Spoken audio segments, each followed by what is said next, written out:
Hello friends, we are in the middle of the series which is on 20th century poetry, and we have covered a large number of authors already, and we have to cover a few more. And for today's discussion, we have Rudyard Kipling as a poet, and he is known as a fiction writer as well as a poet, and he wrote about India quite a great deal. And since he has that famous quotation to his credit that the twain shall never meet, that particular thing comes from Kipling, and for that reason he was criticized widely by the India lovers, by those who believed in Indian nationalism and all those things. But then he was also a true genius in the sense that he could see things which others could not. And as Professor Richa Bajaj will tell us today, he lived a kind of paradox, and you can say that what is there, the opposite also of it in the possibility of his covering remains, and it is that which has to be unraveled and uncovered so that you know the true essence of Rudyard Kipling as a poet. Of course, most of us know him for his novel Kim, which is a good description of India, and particularly the GT road, which he travels.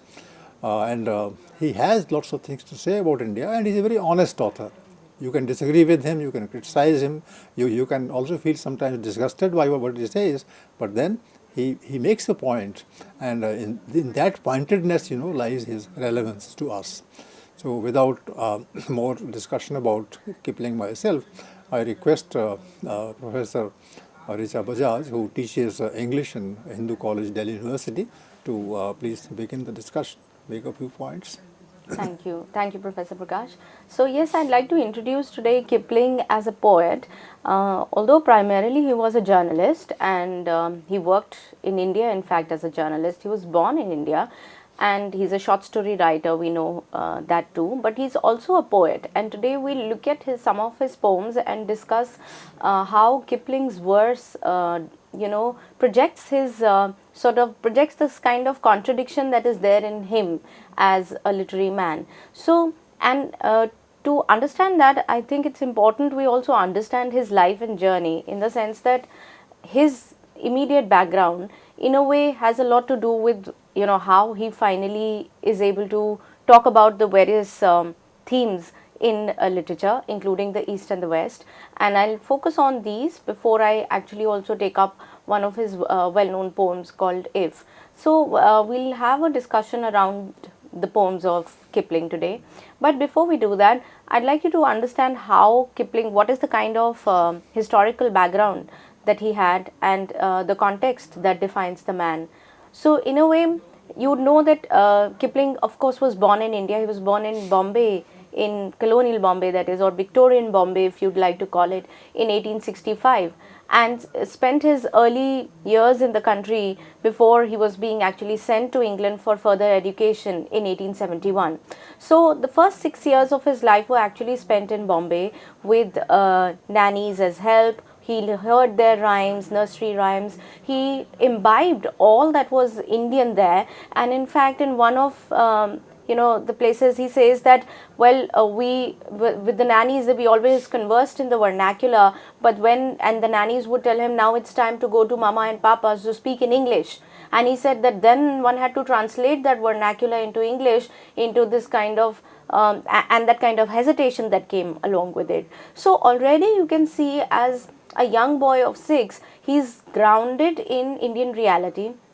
His language is that of the vernacular, the language that he learned with the nannies around him, and felt a kind of a hesitation when speaking English. When he had to go to mama papa, he says that I had to speak in English. So in Something of Myself, he actually, his autobiographical work, he talks about this episode of his life. So the most important years of his life, the growing up years, he spent here in Bombay. And then in 1871, he was sent to England. Now, when he went to England, there also he stayed with, an aunt, a couple they were distant relatives, and he stayed with them while his parents stayed back in India. His father was an artist, and in Bombay he was the principal of the School of Art here, and so he stayed on with Kipling's mother. Kipling and his sister, they both returned to England and stayed with this couple relative,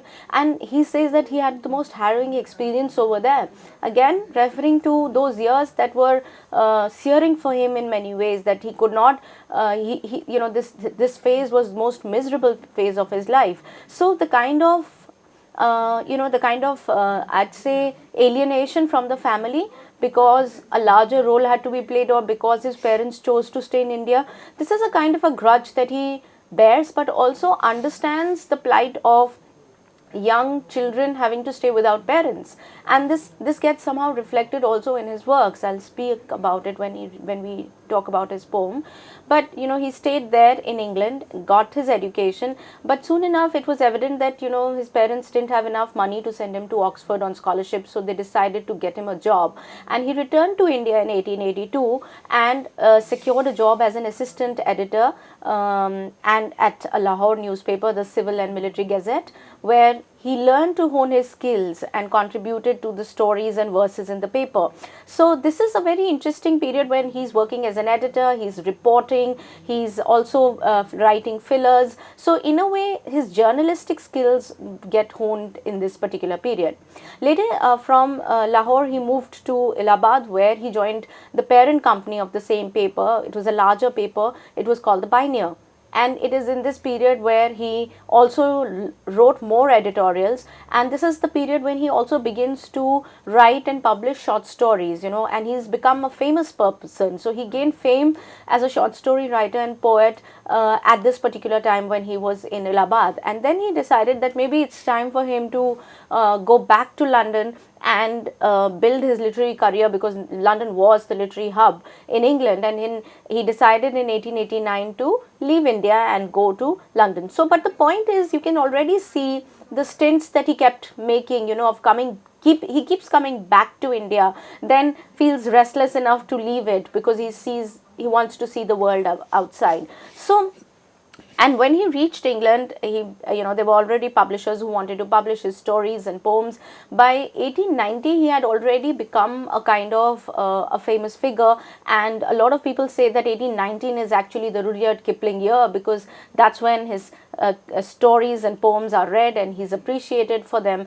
And in 1892, he published a collection of his songs and poems which were titled The Barrack Room Ballads and Other Verses, and that also established him as a promising young poet. So this kind of journey that he had, and he almost has this kind of a relationship with England which is more like a love-hate relationship, because he did not really feel like he spoke from a point of view of a national poet, but he always felt a sense of foreignness, a sense of outsider in England. And the similar relationship he had in India. He was an insider being an outsider, and in England he was an outsider in his own place. So there is this kind of a restlessness that you see in Kipling vis-a-vis his relationship with his mother country, so to speak, that is England, and the country that he was born in. So there is this, you could view him as an Anglo-Indian poet, but not many people talk about that angle. They look at him as a British poet primarily, also because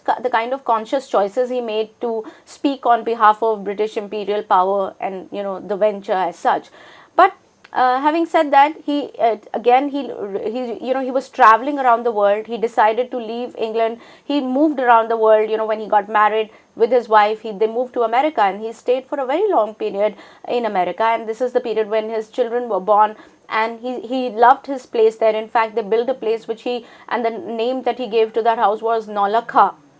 Again, he was so inspired by the Mughal architecture in India, and let's not forget his father was a teacher of art. So how he kept returning in one way or another to his Indian sort of upbringing or Indian roots, you could say. And again, as living in America, he could also see both Britain and India from the outside. So it was a very interesting period. Also, an American sense of resilience and stoicism enters his work, and he sees life, from that point of view as well. So I think it's a very interesting, he's more like a cosmopolitan poet who's, globe-trotting all the time. but he's in different places, and finally he rests in, he finally decides to retire in England, and he dies in Sussex. But the whole point that he's born in Bombay and dies in Sussex tells you that, this, and living out, and also remember that Kipling is a writer who's lived half of his life in the 19th century and the other half in 20th.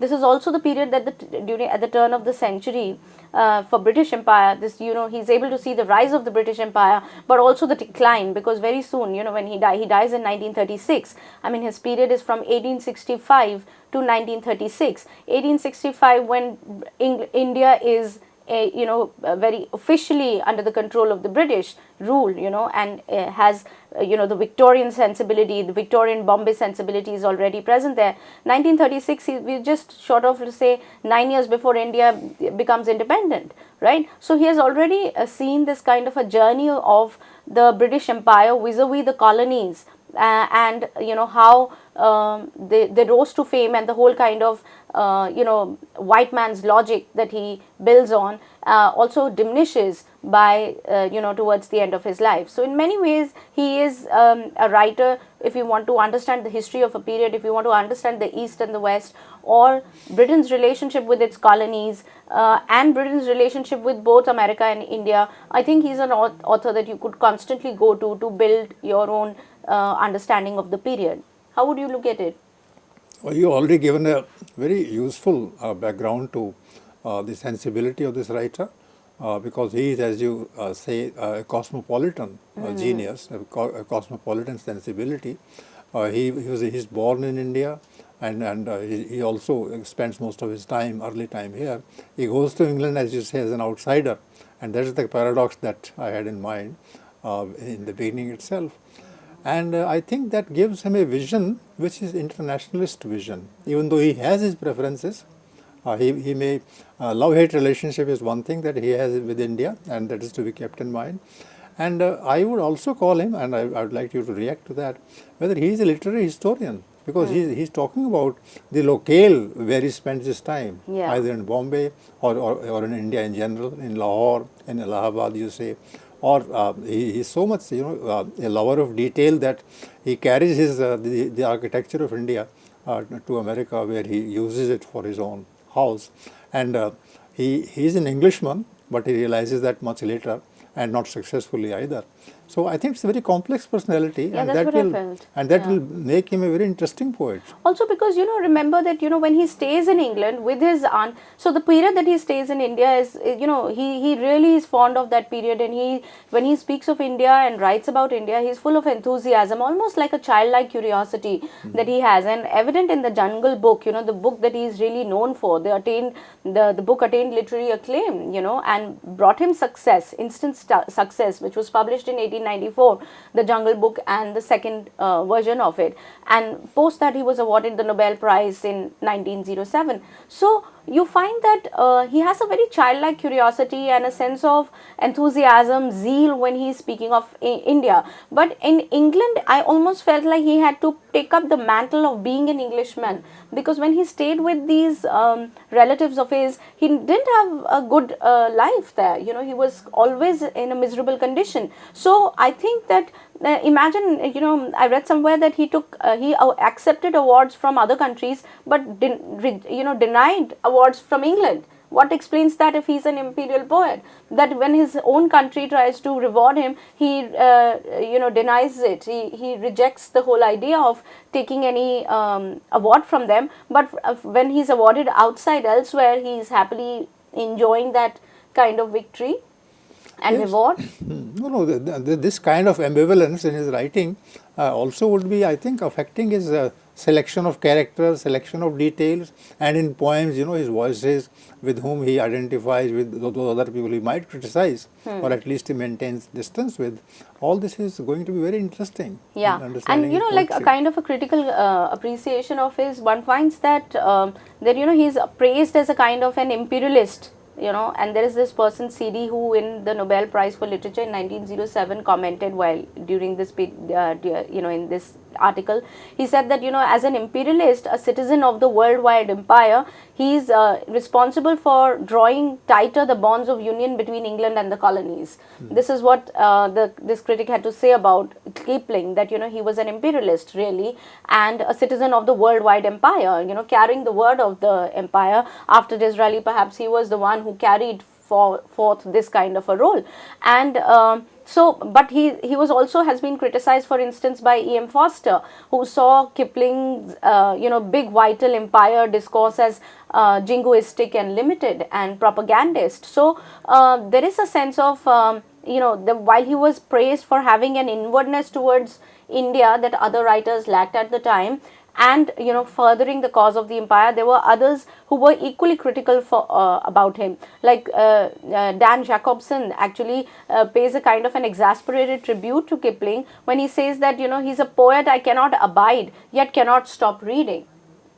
So you cannot agree with this poet, and yet you love the work of this man. So he has a sensitive mind, and he is reacting very honestly, but his views one doesn't like, and therefore one says that, well, his descriptions are good and they are irresistible, but his treatment of them is imperialistic. Yes, I was actually reminded of Balzac, in many ways, who had political affiliations of the conservative kinds, but when he came to writing, then he completely shred them to pieces, this entire conservative mindset and the aristocracy which he otherwise supported politically. When it came to literature and his creative process, he actually showed the hypocrisy of that particular class that he actually felt for. Well, that is because these writers, they already have a double personality. The real personality which shows there in their works, and the social personality where they are different. Right. So that's so true in a way, Balzac. I felt Yes. a similar strain in Kipling,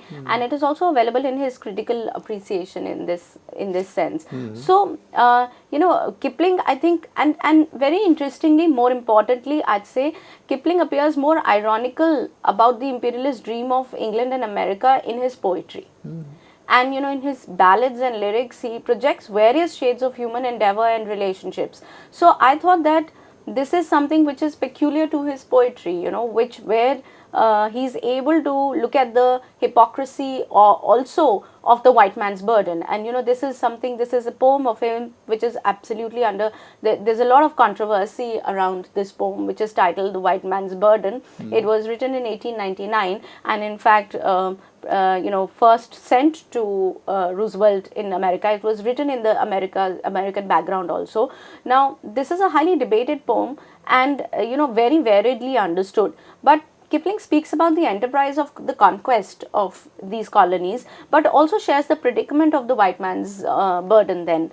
And I thought that, as against what has been really said, I thought that he actually holds up the mirror to the colonialists in many ways, and who live with a sense of pride, but actually it is perhaps a sense of selfish achievement. So I thought that these undercurrents were present in the poem The White Man's Burden, and I'd like to quote from the poem, so maybe you can understand this better. And this is from the poem itself. It says, "Take up the white man's burden," and I've skipped certain portions to take you to that particular point. "Take up the white man's burden." He goes into various layers, and he says, "To seek another's profit and work another's gain." And then he further adds, "Take up the white man's burden to veil the threat of terror." The irony cannot be missed, in these lines, that to veil the threat of terror, you take up the white man's burden, and to seek another's profit and to work another's gain, you take up the white man's burden. He's pointing out a kind of complexity. He doesn't know where to take his stand and base it there. Yeah. So that's also, whose profit are you talking about? You're talking about to seek another's profit. Maybe it is the profit of the people of the land. So you take up the white man's burden to seek somebody else's profit.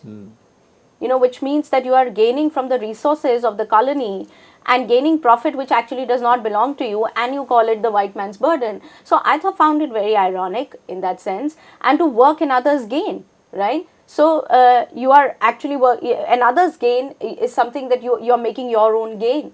And his prejudices, about England, about India, and about America would be always working, when he wrote. because these will be at crisscross and they will be at cross purposes, and he may not be knowing what to exactly say and project. Right. So in a way, I thought that he's always seen as somebody who is prejudiced against India, but in poetry, in these such moments, I feel he's very much also prejudiced against England in that sense. I wouldn't say prejudice, but he's able to see the selfishness of the endeavor. Even when he's saying this is the right way forward, and he may be saying that it is the white man's burden to civilize the world and to bring light where there is all darkness, and America should also be doing that what England has already done. That could be one of the ways in which we look at the poem. But I also read an undercurrent which was completely opposite, where we said that where it looked absolutely ironic that the white man's burden cannot be to seek another's profit. What kind of a burden is it? You call it a burden, but you are actually seeking somebody else's profit. And to veil the threat of terror, you call it the white man's burden. Take some more lines from the poem. He says, and I quote, "Take up the white man's burden, send forth the best you breed. Go bind your sons to exile to serve your captives' need." Unquote. Now, Yes. what kind of is it not ironic here? I actually saw Kipling himself here, because remember, Kipling has been sent to exile back in England. Now, going to England is exile for him. You know how the situation is reversed. His father is exiled when he's in India. He's furthering the cause of art here by being the principal of this art college here. Sends Kipling to England, and then is that exile for him? Because his parents are in India. So isn't England exile for him then? Because he's been forced to be, he's only known India as his life and world, right? And the kind of upbringing Certainly he's had. he has divided loyalties. Even when, I think on the surface, it is very clear he tries to make up by, on the surface, being very pro-England. But actually, as a poet, I thought that he was just speaking on behalf of a sensitive individual, and who would see the right wherever it fell. And he has the capacity to identify with the opposite, with the person who opposes him. Yes, he's able to see both. So I think that's why I would like to actually call him an Anglo-Indian poet, because he is able to see both the Englishman's perspective and the Indian's perspective here. For instance, even here, if you see that you're saying, take up the white man's burden, send the best you breed. Right? As if you're sending them as martyrs to another world. Go bind your sons to exile to serve your captives' need. So so he's actually questioning the whole logic. To serve the captives, who are the captives? The colony people, right? So the fact that he uses not knaves or barbarians, he's calling them captives, which means you have made them captive. To serve your captives' need, you are sending your sons to exile. So it's a kind of a double wrong. Yes. That you think you are serving the captive, but remember, he's a captive. You're not giving him the choice, right? And secondly, you're sending your sons to exile from their families. They are forced to live elsewhere.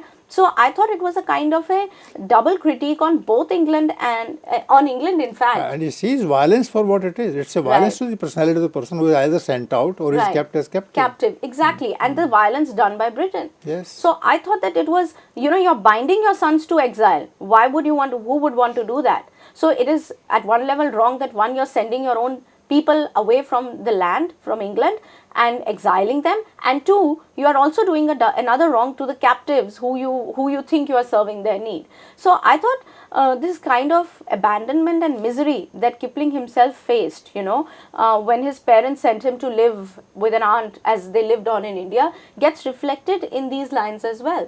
And then he is able to look at the white man's perception, and taking this forward. And talking about the colonized, he says, who is a child. He says, your new-caught sullen people, half devil, half child. And Kipling brings in the colony's perspective also when he says, the silent, sullen people shall weigh your gods and you. So they are going to judge you. They are going to weigh your gods and you, the silent, sullen people. He understands the colony's perspective is silent and sullen. And therefore opens the opportunity for someone like Edward Said later, who'd come up with the idea of the silent Orient in that sense. So I think Kipling has already made the ground, and I think this poem for me is very ironical throughout. Even when it seems to talk about the white man's burden, it is actually talking about the hypocrisy of the system, and also how you think it is the white man's burden, but the silent people of the colony actually weigh you and your gods. So what do you what do you make of weighing you and your gods? Yes, yes, truly. And friends, in this part of the lecture, Professor Richa Bajaj has talked about Kipling's background and the background that worked towards forming his personality and his sensibility, and that there are many ifs and buts, there are many opposites, there are many paradoxes that are lying deep into his mind, and these have been partly explored. And I think in the following discussion, a short while from now, we'll be discussing more closely, yet more closely, the poems that he wrote, or a particular poem can be taken up for detail, and that can tell us about his overall literary point of view. So we come to the end of this discussion partly. Thank you, and we will very soon get back to take up other issues connected with Rudyard Kipling's poems. Thank you.